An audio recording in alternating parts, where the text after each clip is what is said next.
ಎಲ್ರಿಗೂ ನಮಸ್ಕಾರ. ನೀವು ನೋಡ್ತಾ ಇದ್ದೀರಿ ಟಿವಿ ವಿಕ್ರಮ. ನಾನು ಮುಮ್ತಾಜ್ ಅಬ್ದುಲ್ ನೆಲೆಡ್ಕ. ವೀಕ್ಷಕರೇ, ಬಿಗ್ ಅಪ್ಡೇಟ್. ದೇಶದಲ್ಲಿ ಪ್ರಶ್ನೆ ಪತ್ರಿಕೆ ಸೋರಿಕೆ ಮಾಡುವಂತವರಿಗೆ ಇನ್ನು ಮುಂದೆ ತಪ್ಪಿಸಿಕೊಳ್ಳುವಂಥದ್ದು ಅಷ್ಟು ಸುಲಭ ಇಲ್ಲ. ಒಂದು ಕಡೆ ಮೋದಿ ಸರ್ಕಾರ ಪ್ರಶ್ನೆ ಪತ್ರಿಕೆ ಸೋರಿಕೆ ಮಾಡುವಂತವರಿಗೆ ಮರೆಯೋದಕ್ಕೆ ಆಗದಂತಹ ಟ್ರೀಟ್ಮೆಂಟ್ ಅನ್ನು ಕೊಡೋದಕ್ಕೆ ರೆಡಿ ಆಗಿದ್ರೆ, ಈ ಕಡೆ ಅಭಿಜಿತ್ ದೀಪ್ಗೆ ನನ್ನನ್ನು ಅರೆಸ್ಟ್ ಮಾಡಬೇಡಿ ಅಂತ ಕೇಳ್ಕೊಳ್ತಾ ಇದ್ದಾನೆ. ಇನ್ನು ಸೋನಂ ವಾಂಗ್ಚುಕ್ ಉಪವಾಸ ಅಂತ್ಯ ಆದ ನಂತರ ಕಾಂಗ್ರೆಸ್ನ ರಾಜಕೀಯ ಲೆಕ್ಕಾಚಾರನೇ ತಲೆ ಕೆಳಗಾಗಿಬಿಟ್ಟಿದೆ. ಸೋನಂ ವಾಂಗ್ಚುಕ್ ಅವರ ಪತ್ನಿ ಕಾಂಗ್ರೆಸ್ ಮೇಲೆ ಸಿಡಿದೆದ್ದು ಬಿಟ್ಟಿದ್ದಾರೆ. ಈ ಕಡೆ ಕಾಂಗ್ರೆಸ್ ತನ್ನ ಜೊತೆಗೆ ಇದ್ದಂಥವರ ಮೇಲೆ ತಿರುಗಿ ಬಿದ್ದಿದೆ. ಇಡೀ ಪ್ರಕರಣದಲ್ಲಿ ಒಂಥರ ಟ್ವಿಸ್ಟ್ ಮೇಲೆ ಟ್ವಿಸ್ಟು ಬರ್ತಾನೆ ಇದೆ. ಸೊ ಈಗ ನಡೆದಿರುವಂತಹ ದೊಡ್ಡ ಬೆಳವಣಿಗೆ ಏನು? ಮೋದಿ ಸರ್ಕಾರದ ಹೊಸ ಪ್ಲಾನ್ ಏನು? ಕಾಂಗ್ರೆಸ್ ಯಾಕೆ ಈಗ ಡಿಫೆನ್ಸ್ಗೆ ಬಂದು ನಿಂತಿದೆ? ಎಲ್ಲ ಮಾಹಿತಿಯನ್ನು ಇವತ್ತಿನ ಸ್ಪಾಟೆಡ್ ಕಾರ್ಯಕ್ರಮದಲ್ಲಿ ನೋಡ್ತಾ ಹೋಗೋಣ. ಅದಕ್ಕೂ ಮೊದಲು ನೀವು ಟಿವಿ ವಿಕ್ರಮವನ್ನು ಸಬ್ಸ್ಕ್ರೈಬ್ ಮಾಡದೇ ಇದ್ದಲ್ಲಿ ದಯವಿಟ್ಟು ಟಿವಿ ವಿಕ್ರಮವನ್ನು ಸಬ್ಸ್ಕ್ರೈಬ್ ಮಾಡಿ.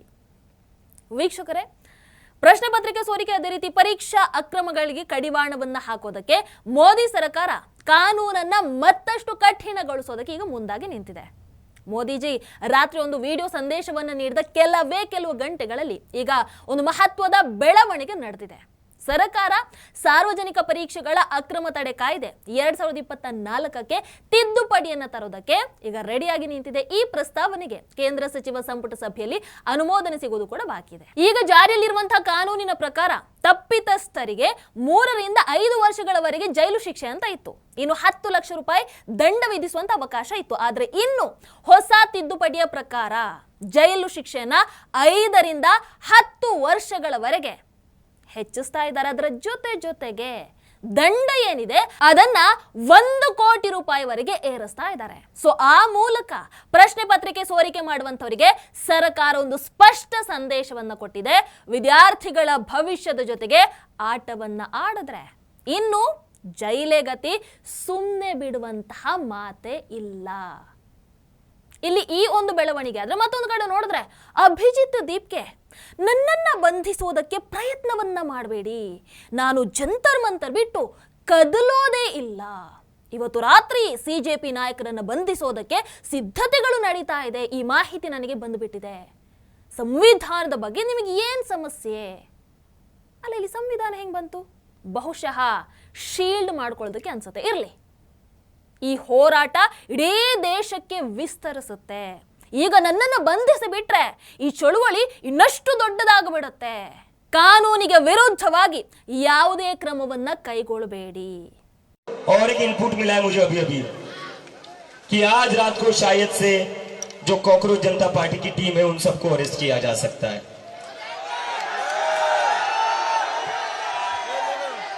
मैं सरकार से कहना चाहता हूं क्यों अरेस्ट करना? हम तो शांति से बैठे हुए यहाँ पर आज 35 दिन हो चुके हैं. शांति से बैठे हुए इतना शांतिपूर्ण प्रदर्शन मुझे नहीं लगता इंडिपेंडेंट इंडिया की हिस्ट्री में कभी हुआ हो. हम महात्मा गांधी के रास्ते पर चलने वाले लोग हैं, डॉक्टर बाबा साहेब अम्बेडकर के रास्ते पर चलने वाले लोग हैं, संविधान के रास्ते पर चलने वाले लोग हैं. क्या दिक्कत है आपको भारत के संविधान से जो आप हमें अरेस्ट करना चाहते हैं? और मैं कहना चाहता हूँ मत करिए ये गलती. उसके बाद ये आंदोलन पूरे देश में फैल गया है, तो तीसरी गलती मत करिए हमें अरेस्ट करके, वरना ये आंदोलन और ज्यादा बड़ा होगा. ಅಬ್ಬಾ, ಇವನನ್ನ ಈತ ದೊಡ್ಡ ನಾಯಕ ಅಂತ ಅನ್ಕೊಂಡ್ ಬಿಟ್ಟಿದ್ದಾನೆ ಹೇಗೆ? ಬಟ್ ಯಾಕೆ ನನಗೆ ಅರ್ಥ ಆಗ್ತಾ ಇಲ್ಲ. ಈ ಅಭಿಜಿತ್ ದೀಪ್ಗೆ ಪ್ರಿಯಾಂಕ್ ಖರ್ಗೆ ಅವರ ಹಾಗೆ ಸುಮ್ನೆ ನನ್ನನ್ನು ಅರೆಸ್ಟ್ ಮಾಡ್ತಾರೆ ಅಂತ ಯಾಕೆ ಹೇಳ್ಕೊಂಡು ಕೂತಿದ್ದಾರೆ? ಮೋದಿಜಿಯವರ ಆ ಒಂದು ವಿಡಿಯೋ ಸೋನಂ ವಾಂಗ್ಚುಕ್ ಅವರು ಉಪವಾಸವನ್ನ ಅಂತ್ಯಗೊಳಿಸಿದ್ದು ಅಷ್ಟೊಂದು ಭಯವನ್ನ ತಂದುಬಿಟ್ಟಿದ್ಯಾ? ಏನೂ ಗೊತ್ತಿಲ್ಲಪ್ಪ. ಇರ್ಲಿ ವೀಕ್ಷಕರ, ಮತ್ತೊಂದು ಕಡೆ ಮೋದಿ ಸರ್ಕಾರ ಹಾಗೆ ಸಿಜೆಪಿ ನಾಯಕರ ನಡುವಿನ ಸಭೆ ಕೂಡ ಮುಕ್ತಾಯ ಆಗಿದೆ. ಧರ್ಮೇಂದ್ರ ಪ್ರಧಾನ್ ಅವರ ರಾಜೀನಾಮೆಯ ಬೇಡಿಕೆಗೆ ಸಂಬಂಧಪಟ್ಟ ಹಾಗೆ ಸರ್ಕಾರ 24 ಗಂಟೆಗಳ ಕಾಲಾವಕಾಶವನ್ನ ಕೇಳಿದೆ. ಅಷ್ಟೇ ಅಲ್ಲ, ಶಾಂತಿಯುತ ಪ್ರತಿಭಟನಾಕಾರರ ವಿರುದ್ಧ ದಾಖಲಾಗಿರುವಂತಹ FIR ಗಳನ್ನ ಹಿಂಪಡೆಯೋದಕ್ಕೆ ಸರ್ಕಾರ ಸಿದ್ಧ ಆಗಿದೆ. ನೆನಪಿರಲಿ, ಶಾಂತಿಯುತ ಪ್ರತಿಭಟನಾಕಾರರದ್ದು ಮಾತ್ರ. ಇನ್ನು ಮೃತ ವಿದ್ಯಾರ್ಥಿಗಳ ಕುಟುಂಬಕ್ಕೆ ಪರಿಹಾರ ಧನ ಏನಿದೆ ಅದನ್ನು ಕೂಡ ಕೊಡೋದಕ್ಕೆ ಈಗ ಸರ್ಕಾರ ಒಪ್ಪಿಗೆಯನ್ನು ಸೂಚಿಸಿದೆ. ನೋಡಿ, ಜುಲೈ 20ನೇ ತಾರೀಕು ಆ ಪ್ರತಿಭಟನೆ ಏನಾಯ್ತಲ್ವಾ, ಸಂಸತ್ತಿಗೆ ಮುತ್ತಿಗೆ ಹಾಕುವಂಥ ಪ್ರಯತ್ನ. ಸೊ ಅದು ನೀಟ್ ಪೇಪರ್ ಲೀಕ್ ವಿಚಾರದಲ್ಲಿ ಏಕಾಏಕಿ ವಿಪಕ್ಷ ಸಕ್ರಿಯ ಆಗೋದಕ್ಕೆ ಶುರುವಾದಂಥ ದಿನ. ನಿರಂತರವಾಗಿ ಪ್ರಶ್ನೆಗಳನ್ನು ಕೇಳೋದಕ್ಕೆ ಅಲ್ಲಿಂದ ಶುರು ಮಾಡ್ತಾರೆ, ಬೇಡಿಕೆಗಳನ್ನು ಮುಂದಿಡ್ತಾ ಹೋಗ್ತಾರೆ. ಮೋದಿ ನಿವಾಸದ ಎದುರು ಪ್ರತಿಭಟನೆಯನ್ನು ಮಾಡ್ತಾರೆ. ಅದರಲ್ಲಿ ರಾಹುಲ್ ಸೇರಿದ ಹಾಗೆ ಕಾಂಗ್ರೆಸ್ನ ಹಲವಾರು ಹಿರಿಯ ನಾಯಕರು ಭಾಗವಹಿಸ್ತಾರೆ. ಅಂದ್ರೆ ಈ ಪ್ರತಿಭಟನೆಯ ರಾಜಕೀಯ ಲಾಭವನ್ನ ಪಡೆಯೋದಕ್ಕೆ ಎಲ್ಲರೂ ಒಬ್ಬೊಬ್ಬರಾಗಿ ಬರ್ತಾರೆ ಇಲ್ಲಿ. ಬಟ್ ಇದರ ವಿರುದ್ಧ ಸೋನಂ ವಾಂಗ್ಚುಕ್ ಅವರ ಪತ್ನಿ ಆಕ್ರೋಶವನ್ನ ಹೊರಹಾಕ್ತಾರೆ. ಸೋನಂ ವಾಂಗ್ಚುಕ್ ಅವರ ಹೆಸರಲ್ಲಿ ಇವರೆಲ್ಲ ನಾಟಕವನ್ನ ಮಾಡ್ತಾ ಇರುವಂತಹ ಸಂದರ್ಭದಲ್ಲಿ ಅದಕ್ಕೆ ಅವರು ಫುಲ್ ಸ್ಟಾಪ್ ಅನ್ನ ಇಡ್ತಾರೆ. ಮಾಧ್ಯಮಕ್ಕೆ ಸಂದರ್ಶನವನ್ನು ಕೊಡ್ತಾ ಗೀತಾಂಜಲಿ ಅವರು ಹೇಳ್ತಾರೆ, ಕಾಂಗ್ರೆಸ್ ನಡೆಸಿದಂತಹ ಪ್ರತಿಭಟನೆ ಗಂಭೀರ ಆಗಿರಲಿಲ್ಲ. ಈ ಚಳುವಳಿಯ ಮೂಲ ಸ್ವರೂಪವನ್ನ ಬದಲಾಯಿಸೋದಕ್ಕೆ ಪ್ರತಿಪಕ್ಷ ಪ್ರಯತ್ನಿಸ್ತಾ ಇದೆ. ಅಂದ್ರೆ ಕಾಂಗ್ರೆಸ್ನ ಉದ್ದೇಶ ಏನಿದೆ ಅದನ್ನ ಅವರು ಪ್ರಶ್ನೆ ಮಾಡ್ತಾರೆ. ವೀಕ್ಷಕರು, ಜುಲೈ 21ರ ಪ್ರತಿಭಟನೆಯನ್ನು ಉಲ್ಲೇಖ ಮಾಡಿ ಸೋನಂ ಅವರ ಪತ್ನಿ ಗೀತಾಂಜಲಿ ಅವರು ಹೇಳ್ತಾರೆ, ನಿಜವಾಗ್ಲೂ ಕಾಂಗ್ರೆಸ್, ಅದರಲ್ಲೂ ವಿಶೇಷವಾಗಿ ರಾಹುಲ್ ವಿದ್ಯಾರ್ಥಿಗಳ ಧ್ವನಿ ಆಗೋದಕ್ಕೆ ಬಯಸಿದಿದ್ರೆ ಜಂತರ್ ಮಂತರಲ್ಲಿ ನಡೀತಾ ಇರುವಂತಹ ಆ ಮೂಲ ಚಳುವಳಿಗೆ ಬಂದು ನಮ್ಮ ಜೊತೆಗೆ ನಿಲ್ಲಬೇಕಾಗಿತ್ತು. ಪ್ರಧಾನಿ ನಿವಾಸದ ಹೊರಗೆ ಪ್ರತ್ಯೇಕವಾಗಿ ಪ್ರತಿಭಟನೆ ನಡೆಸೋದನ್ನ ನಾವಂತೂ ಬೆಂಬಲಿಸೋದಿಲ್ಲ.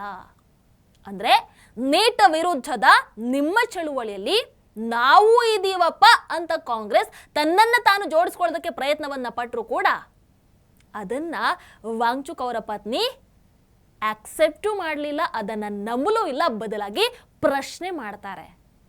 ಯಾಕಂದ್ರೆ ನೋಡಿ, ಅಲ್ಲಿ ಪ್ರತಿಭಟನೆಯಲ್ಲಿ ನೀವು ನೋಡಿರ್ತೀರಾ, ರಾಹುಲ್ ಬಂಧನ ಆಗುವಂಥ ಪ್ರಯತ್ನ ಪಡ್ತಾರೆ, ಮೂಗಿಗೆ ಲಿಪ್ಸ್ಟಿಕ್ ಎಲ್ಲ ಹಾಕಿ ರಕ್ತ ಬಂದ ಹಾಗೆ ತೋರಿಸ್ಕೊಳ್ತಾರೆ. ಪಾಪ ಕಾಂಗ್ರೆಸ್ನವರೆಲ್ಲ ಆ ಒಂದು ಫೋಟೋವನ್ನು ಹಾಕೊಂಡು ನಮ್ಮ ದೇಶದ ಭರವಸೆ ನಾಯಕ ಅಂತೆಲ್ಲ ಪೋಸ್ಟ್ ಹಾಕಿದ್ದು.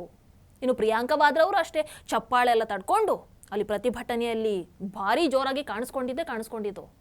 ಬಟ್ ಪ್ರಶ್ನೆ ಏನಪ್ಪಾ ಅಂತಂದ್ರೆ, ಚಳುವಳಿ ಆರಂಭ ಆದಾಗ ಕಾಂಗ್ರೆಸ್ ಎಲ್ಲಿತ್ತು? ವಿದ್ಯಾರ್ಥಿಗಳು ಮೊದಲ ದಿನದಿಂದಾನೇ ಹೋರಾಟವನ್ನ ನಡೆಸ್ತಾ ಇದ್ರಲ್ವ ಅಲ್ಲಿ, ಆಗ ಕಾಂಗ್ರೆಸ್ ನಾಯಕರು ಎಲ್ಲಿದ್ರು? ಈಗ ಪ್ರತಿಭಟನೆ ತೀವ್ರ ಹಂತವನ್ನ ತಲುಪಿದ ನಂತರ, ಪೊಲೀಸರು ಹಾಗೆ ಪ್ರತಿಭಟನಾಕಾರರ ಮಧ್ಯ ಘರ್ಷಣೆ ಎಲ್ಲ ಆದ ನಂತರ, ದೇಶದ ಬೇರೆ ಬೇರೆ ಕಡೆಯಿಂದ ವಿದ್ಯಾರ್ಥಿಗಳು ಸೇರ್ತಾ ಇದ್ದಾರೆ ಅಂತ ಗೊತ್ತಾದ ತಕ್ಷಣ ಕಾಂಗ್ರೆಸ್ ಯಾಕೆ ಸಕ್ರಿಯ ಆಗಬಿಡ್ತು? ಅಲ್ಲಿವರೆಗೂ ರಾಹುಲ್ ದೇಶದಲ್ಲೇ ಇರಲಿಲ್ಲ, ಯಾಕೆ? ಅದಕ್ಕೆ ಸೋನಂ ವಾಂಗ್ಚುಕ್ ಅವರ ಪತ್ನಿ ಗೀತಾಂಜಲಿ ವಾಂಗ್ಚುಕ್ ಹೇಳಿದ್ದು, ಅಂದ್ರೆ ಅವರು ಕಾಂಗ್ರೆಸ್ ವಿರುದ್ಧ ನೇರವಾಗಿ ಸಿಡಿದೆದ್ದು ಹೇಳ್ತಾರೆ, ನನ್ನ ಪತಿ ಕಳೆದ 26 ದಿನಗಳಿಂದ ವಿದ್ಯಾರ್ಥಿಗಳ ಭವಿಷ್ಯಕ್ಕೋಸ್ಕರ ಉಪವಾಸ ಸತ್ಯಾಗ್ರಹವನ್ನ ಮಾಡ್ತಾ ಇದ್ದಾರೆ. ಅಂದ್ರೆ ಸೋನಂ ವಾಂಗ್ಚುಕ್ ಅವರು ಉಪವಾಸ ಸತ್ಯಾಗ್ರಹವನ್ನ ಕೊನೆಗೊಳಿಸೋ ಹಿಂದಿನ ದಿನ ಇದಾಗಿರುವಂಥದ್ದು, ಅವ್ರು ಮಾತಾಡಿರುವಂಥದ್ದು. ಜಂತರ್ ಮಂತರಲ್ಲಿ ವಿದ್ಯಾರ್ಥಿಗಳು 1 ತಿಂಗಳಿಂದ ಹೋರಾಟವನ್ನು ನಡೆಸ್ತಾ ಇದ್ದಾರೆ. ಆದ್ರೆ ಅಲ್ಲಿಗೆ 1 ದಿನಾನೂ ಬಾರದಂತಹ ರಾಹುಲ್ ಈಗ ಪ್ರಧಾನಿಗಳ ನಿವಾಸದ ಮುಂದೆ ಪ್ರತಿಭಟನೆ ನಡೆಸುವಂಥದ್ದು ಪ್ರಾಮಾಣಿಕವಾಗಿ ಕಾಣಿಸ್ತಾ ಇಲ್ಲ. ಅಷ್ಟೇ ಅಲ್ಲ, ನಮ್ಮ ಹೋರಾಟ ರಾಜಕೀಯ ಪ್ರೇರಿತ ಕೂಡ ಅಲ್ಲ, ಯಾವುದೇ ಪಕ್ಷದ ಬೆಂಬಲಿತ ಕೂಡ ಅಲ್ಲ. ಇದು ಕೇವಲ ವಿದ್ಯಾರ್ಥಿಗಳ ಭವಿಷ್ಯಕ್ಕಾಗಿ ನಡೀತಾ ಇರುವಂತಹ ಹೋರಾಟ.